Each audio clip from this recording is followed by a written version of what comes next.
আপনার current romantic partner আপনার ব্যাপারে কি ফিলিংস রাখছে আসুন এই টাইমলেস রিডিং এ আমরা একটুখানি ট্যারোটের তরফ থেকে গাইডেন্স নিয়ে নিই। যেহেতু timeless general guidance, only accept the reading if you intuitively feel connected for you. তো খুবই সুন্দর মেসেজ এসছে, কুইন অফ কাপস এর কার্ড এসেছে।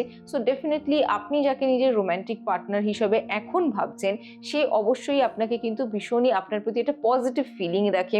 And the concern person finds you pretty beautiful, very elegant, well educated, sober and আপনার প্রতি romantically inclined এবং আপনার বিউটির থ্রু কিন্তু অ্যাট্রাক্টেড।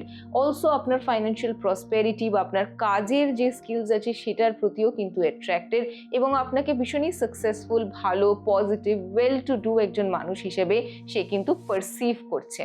অলসো এখানে একটা জিনিস খেয়াল রাখা দরকার যে কারোর ক্ষেত্রে যাদেরকে আপনি রোম্যান্টিক পার্টনার হিসেবে ভাবছেন বা যাদের প্রতি আপনার একটা রোম্যান্টিক ইনক্লিনেশন আছে, that person might not have 100% honest feelings about you. ঠিক আছে, তো একটু খেয়াল রাখা দরকার। একটু if you're seeing this reading now, if you're seeing this video now, ekhoni do not jump into any conclusion, do not go ahead and express your feelings immediately.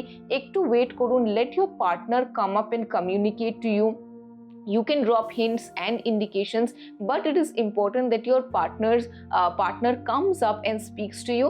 And এই যে রোমান্টিক অ্যাঙ্গেল যেটা আপনি চাইছেন develop হোক, সেটা develop হওয়ার জন্য একটু সময় নিয়ে নেবেন। একটু do not rush into the relationship or do not rush into the entire situation. So this is the guidance that we have for now.